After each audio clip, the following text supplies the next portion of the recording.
Hello, my name is Rebecca Chickey, and I'm the Senior Director of Behavioral Health for the American Hospital Association.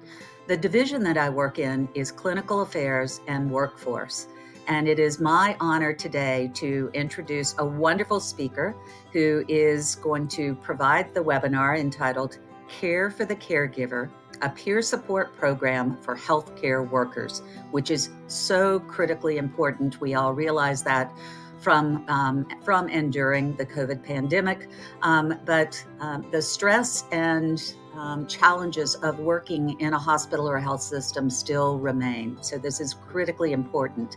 Today, you're going to learn from McGuire Chloros. She is the program manager of Care for the Caregiver in the division of the Institute for Learning, Leadership, and Development at ChristianaCare in Newark, Delaware. Just very quickly, there are going to be a number of things that you will hear from her and learn from her today. For example, how ChristianaCare, over time and with internal collaboration, which I think is very important, has grown a healthcare worker peer support program from a single focus of supporting only physicians as second victims after an adverse clinical event to become a comprehensive peer support program for all workers within ChristianaCare. You'll hear about how they screen and train peer supporters and how this multi-pronged approach strives to meet the needs of all their workforce 24/7. So just with those two as tantalizing bits of what you're going to learn, I'm going to turn it over to Christine. Christine? Thank you so much, Rebecca. Thank you for the warm welcome and introduction, and also the opportunity to share about our program. I will be sharing some of our keys to success, metrics, and other key elements surrounding the work that we do to support our healthcare workers, which we call caregivers here at Christiana. I'm hoping that the information I share today will be helpful, whether one is looking to develop a similar program or just looking for ways to possibly reoptimize an existing program. So before I share some of the specifics about our peer support program, I thought I'd begin with our why. And I love this quote here by renowned traumatologist Charles Figley, as it humanizes healthcare workers and really speaks to the ability to be wounded by the work that we do. There is a cost to caring, and it extends beyond just compassion fatigue, which is what Figley is referring to here. Working in healthcare is considered a high-risk occupation, as workers can be exposed to a number of stress injuries that can impact their well-being. What further compounds this risk is that caregivers are often glorified as having some superhuman abilities, bound to attributes such as invincibility and tirelessness and self-sacrifice. And even though this glorification might be well-intentioned, it does have a flip side to it, in that it insinuates that caregivers don't have human needs, or that needs that arise should be overlooked given the importance of what they do. So this has only kind of created an added barrier to help seeking, where individual needs are cast aside, where emotions are suppressed, and where saying "I'm not okay" is sometimes perceived as being weak or even unfit to do the job. So it's really important that we shift to this mindset and approach of taking care of our own, taking care of our caregivers. And that is really what's going to help us get through adversity, heal, and bounce back without having to suffer the long-term consequences of psychological harm. This is our why. Through Care for the Caregiver, we aim to do exactly that, support our caregivers in their time of need, when they're not okay, and really help foster a compassionate healthcare culture where all caregivers can recognize and allow themselves to be human. So with that, I'm going to jump in and share about our Care for the Caregiver peer support program here at ChristianaCare, which is one of several programs at our Center for Work-Life Wellbeing. What I'm showing here is our operational framework, which was closely adopted from the Stanford model, which sees work-life well-being as coming from these three dimensions. When we talk about culture of well-being, efficiency of work, and personal well-being. So when we think of well-being, sometimes that personal well-being aspect of it can be overemphasized. And sometimes that gives the message, just self-care your way through adverse events, stress injuries, burnout, whatever it is. And sometimes it can be underemphasized, and then it becomes not about the individual, but all about the system alone. But we see these three components as impacting one another and inextricably kind of connected to each other. What we know is that a poor culture and low efficiency of work can impact our personal well-being and put us at greater risk, and sometimes our patients. And we also know that when we attend to our personal well-being, we can contribute to a culture of well-being and problem-solve ways to make work more efficient and safer. If we're not taking these steps to care for our caregivers from a holistic lens, we are likely to come up short, which will affect our end goal of delivering safe, high-quality patient care. So, a brief overview of our history. Care for the Caregiver started in 2015 as a pilot program in the emergency department with internal funding. The focus at the time was really centered around second victim phenomenon, supporting clinicians following adverse medical events. An ED physician led it for 2 years. Peer supporters were all clinical caregivers, and it was closely aligned with our CANDOR, our Communication and Optimal Resolution program. Today, our scope includes more than just adverse medical events that we respond to. It is available to all 14,000 of our caregivers, and peer supporters are both clinical and non-clinical, and across all service lines of the organization. And the program is now very well embedded within our CANDOR program and other programs. So we went from pilot program and one person leading peer support to establishing a whole center for work-life well-being with a team of what now is 11 members, 9 of which are full-time FTEs. We also went from providing support just for medical errors and adverse events to expanding our scope of stress injuries. And again, a lot of the research on second victim phenomena grew from the aftermath of medical adverse events and how clinicians were being affected. But these are not the only traumatic events affecting caregivers. Early on, we saw and we heard the need. So we kind of expanded the scope of stress injuries the program responds to, and we included injuries resulting from events such as difficult codes, vicarious trauma, moral conflict, discrimination and incivility, and workplace violence, just to name a few. So here I just wanted to give you a quick overview of our 3-tiered approach model of support developed by Sue Scott, where one-on-one reassurance begins at that unit level and can run all the way up to expedited referrals and more urgent needs. We also implemented psychological first aid. We developed our own in-house model where we trained over 550 of our leaders in the first year of implementation, which was fiscal year 23 alone.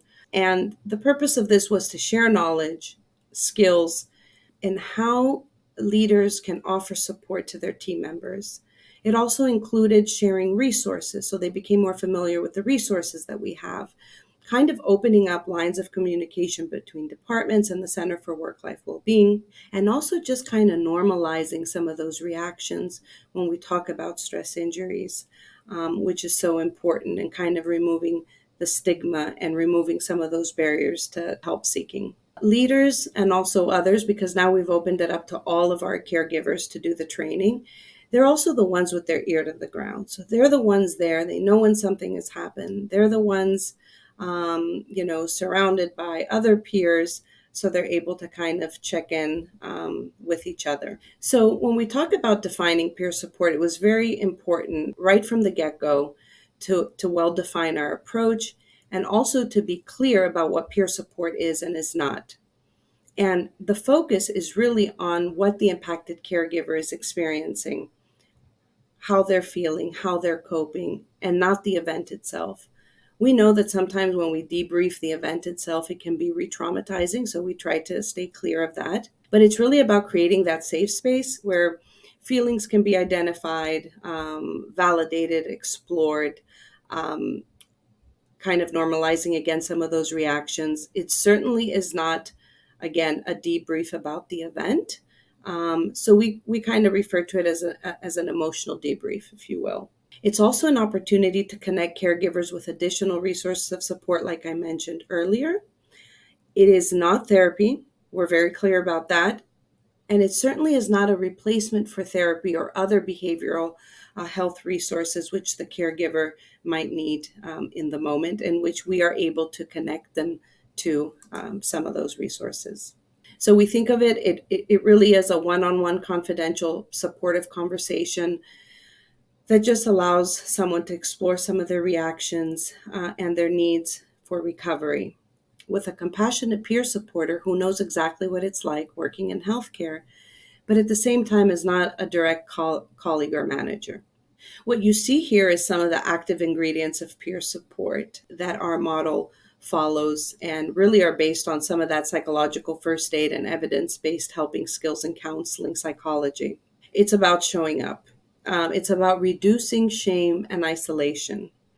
It's about validating. It's about checking in with one another. And it's about sharing resources. This is just a quick snapshot of what our program looks like today. So we currently have 70 active peer supporters, and in total we have trained over 200. Peer supporters, like I said earlier, now include both clinical and non-clinical folks across all service lines. We offer both individual and group support, although support groups are facilitated by either myself or one of the other psychologists on the team. We also offer emotional litigation support, where we really equip caregivers facing litigation with an extensive resource guide. And we actually match them with a mentor, if they'd like, who has experienced something similar and what it's like to go through this process. We hold consultations with leaders. We connect caregivers with mental health and coaching resources. And we play that active role in our Candor program, where we attend all post-event debriefs just to ensure that we're proactively connecting with caregivers that might need our support. So one key to our success has been the process of training our peer supporters. We move from like letters of recommendation, that's where we start. We have an interview just to kind of see if, their intentions are for wanting to join the program, if they're a good fit. Training, which consists of 3 educational modules assigned on our Learning Space platform. And we end with an extended kind of in-person meeting and simulation activity that really gives them that opportunity to apply some of the things, the knowledge and skills that they've learned. All of the learning material is evidence-based and again covers constructs related to the impact of emotional trauma, key skills required in peer support, and also gives a play-by-play on how to support impacted caregivers. Once peer supporters have joined our team, we consult as a follow-up after cases, because sometimes they need to debrief after a case. We are the ones kind of helping with coordinating the referrals. We provide skill building tips and monthly newsletters. We also have quarterly meetings where peer supporters can come and share some cases. We have discussions, workshops, and just creating kind of that safe platform for them to share concerns, ask questions, or whatever it is that they might be needing. So one important distinction between our program and others is that some peer support programs only allow for self-referrals, whereas our program allows direct and indirect colleagues to make referrals to care for the caregiver.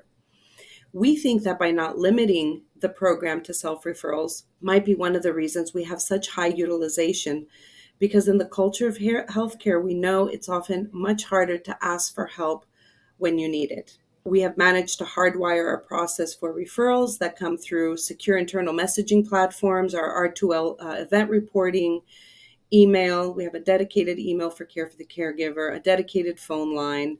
And we also receive referrals from various entities like you see here. However, we're also seen as separate from these entities. So that is important too. It's key in removing some of those barriers again to seeking support, reducing concerns about judgment and stigma. And of course, confidentiality. I can't stress that enough. It's really paramount to peer support programs. So we take great care in protecting our referral process and encounters, and access to the caregiver's name and contact info is based on a need-to-know basis. So I'd like to share a story here.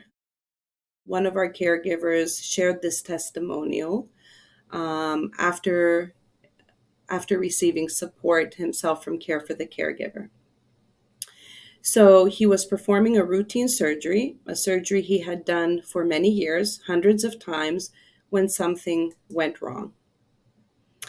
And he shares here, in that moment, my mind went blank, and I realized that it was not safe for me to finish the surgery. So I asked for help from a colleague in the OR to finish the procedure. I was feeling upset and confused about the event. I was having doubts about my abilities and had a sudden loss in confidence. So he had heard about the Care for the Caregiver program before. He actually self-referred that afternoon after surgery, and he connected with a physician peer that day. And he shared, I was able to explore my feelings and the circumstances surrounding this difficult surgery. Being able to talk through a traumatic event like this with a peer who is neutral and empathetic helped me put the event into perspective. Care for the Caregiver gave me a chance to heal after this event as well. He was well, the patient did well, and was home on schedule with no permanent disability and had a good recovery. That same surgeon, 10 days later, was faced with the same exact operation. And he shared, after diligent preparation the night before, I went into surgery with a clear mind and without apprehension. The surgery was smooth and successful. And I shared this story because I think it breathes some humanity and humanizes our caregivers, starting from how I started what I shared today about sometimes we see them as superhuman, having no needs. And I also shared it because for us, this is what success looks like, in our opinion. This was not only about supporting after the fact the caregiver, but his ability and to step back in a moment in the OR, hand this over to someone else, to a colleague, step back, process his feelings, get the support that he needed, and also protected the patient at the same time. So when we think about the well-being of our caregivers, we're also thinking about the safety of our patients and their peers. So how did we do it? Our program is one of the most utilized programs in the nation, and it really has become firmly embedded within our culture. Some of the factors that led to this success, as I've listed here, include that unwavering commitment from the top and key stakeholder engagement from day one. We carefully designed and hardwired our processes. We invested in outreach strategies, and we continue to do so to raise awareness, to promote the program. And we've really managed to kind of build that trust in maintaining confidentiality and, again, keeping it separate from other organizational entities such as HR. We are continuously learning. We learn new things every day. We learn new things from others. We learn new things from our caregivers, from our peer supporters that are so actively involved in the program. And we are flexible, and we adapt to caregivers' emerging needs. We also collect anonymous data from our program to track our utilization and other data. So we have been collecting data since the program began in 2015. And what you see here is, the data kind of shows that we have increased steadily in utilization since then, a testament to how we have become a trusted program that has provided a quality support service. You can see that program usage peaked in 2020 and 21, not surprisingly, as it coincided with the pandemic, but it still remains a widely used resource where we continue to average close to 400 encounters per year. Just looking at the trending data for 2024, we are very likely to surpass encounters from the previous 2 years. I think we've already reached 400, which is what we had in 23. And we still have a good 3 months left. In terms of utilization by caregiver role, clearly nurses and physicians are the highest utilizers of care for the caregiver. We mostly provide individual peer support, but we also do the groups that I mentioned earlier about 10% of the time.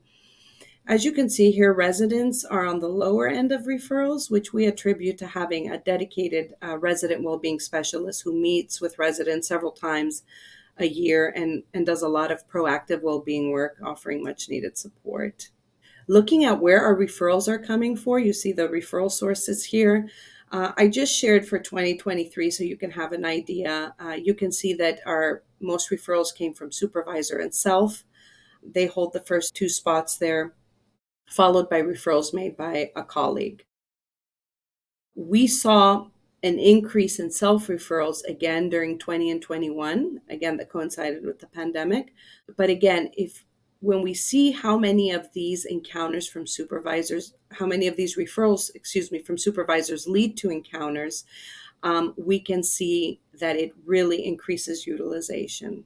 When we reach out to someone, they always have the right to decline the offer for peer support, but it does give us the opportunity to kind of share some of those resources.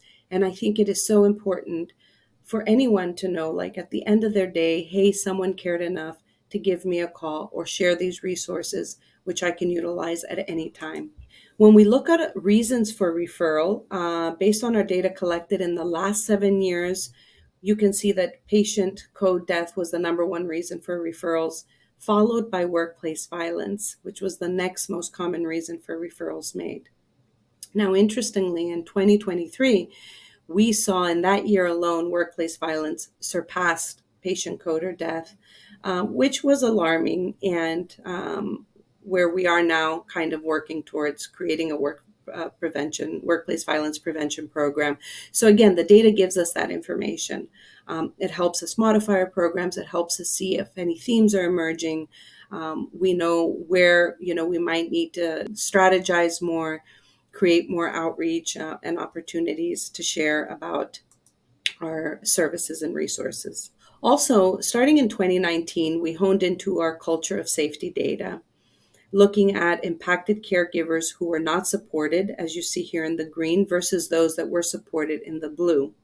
And what we saw is that caregivers who received support had higher scores in every domain of the culture of safety survey.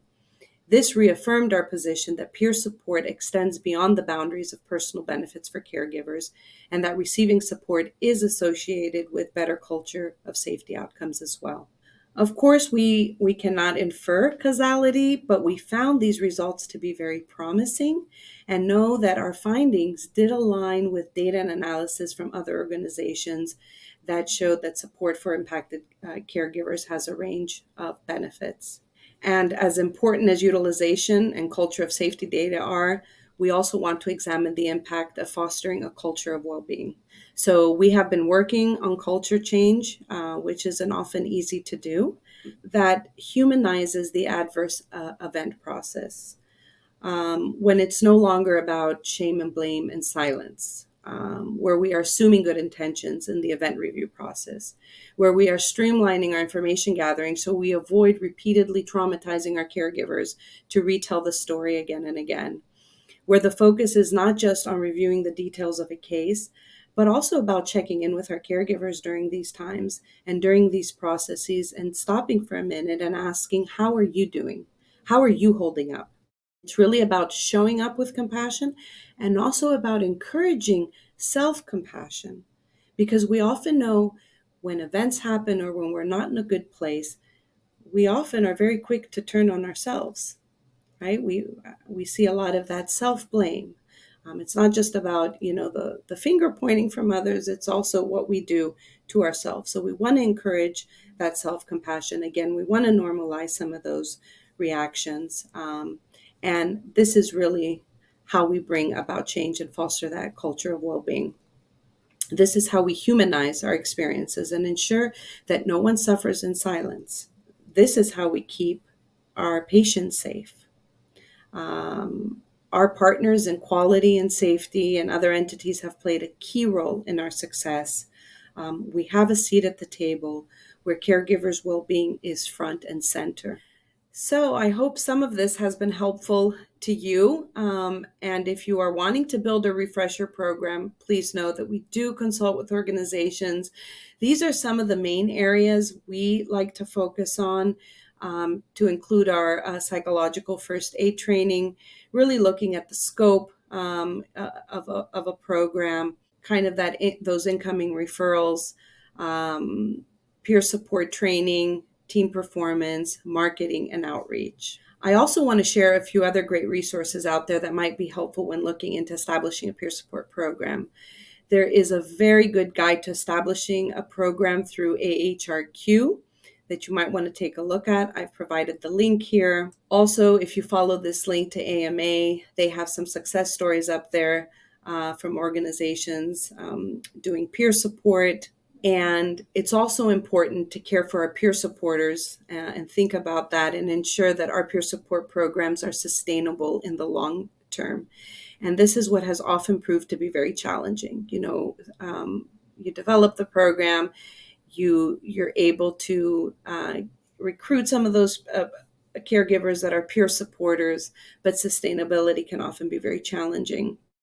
This is a wonderful paper written by my colleague, Katie Godfrey, here at the center, which she published along with some other colleagues, that includes data from 5 well-established peer support programs and includes the multi-level recommendations on sustaining effective peer support programs.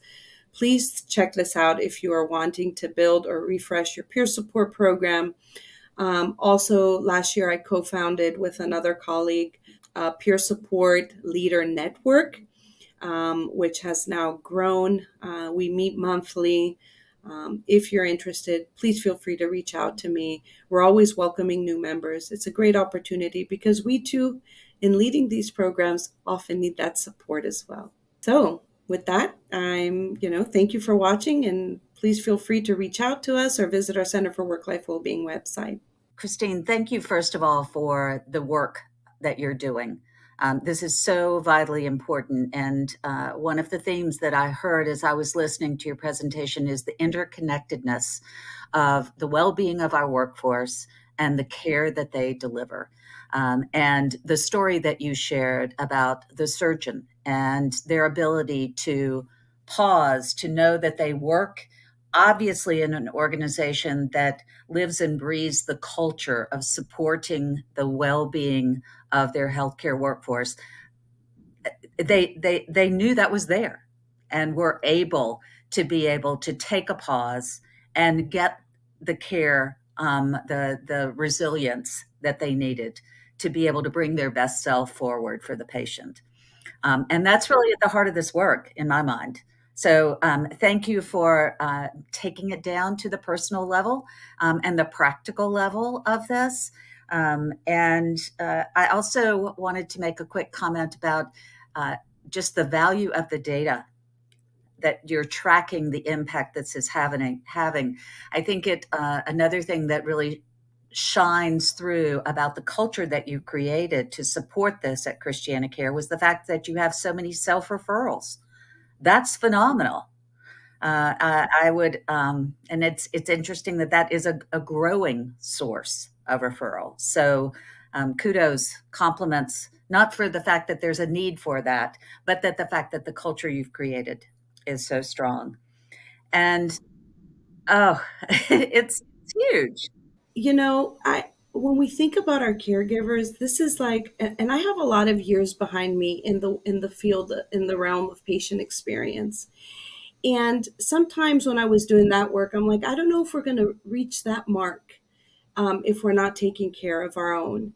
And when you want to put that really into perspective, I think it's important sometimes to think, we can all be patients at any given time, right? Or we have been patients.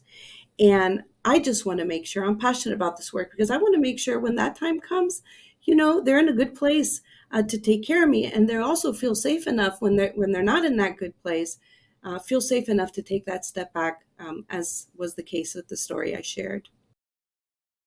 Well, and you're this is continuing to grow. The work that you're doing is continuing to grow. You mentioned that now you are enhancing your work around workforce violence. I wanted to let those who are listening or watching this webinar know that AHA has, just Google AHA Hospitals Against Violence Initiative, and we have a number of resources there that you can access around ideas and case studies and best practices that hospitals and health systems across the country are using to be able to make our work environments as safe as they possibly can be. That's wonderful. Sometimes in our own organizations, we think this is just happening to us. But I assure you, it's not only nationwide. Yeah,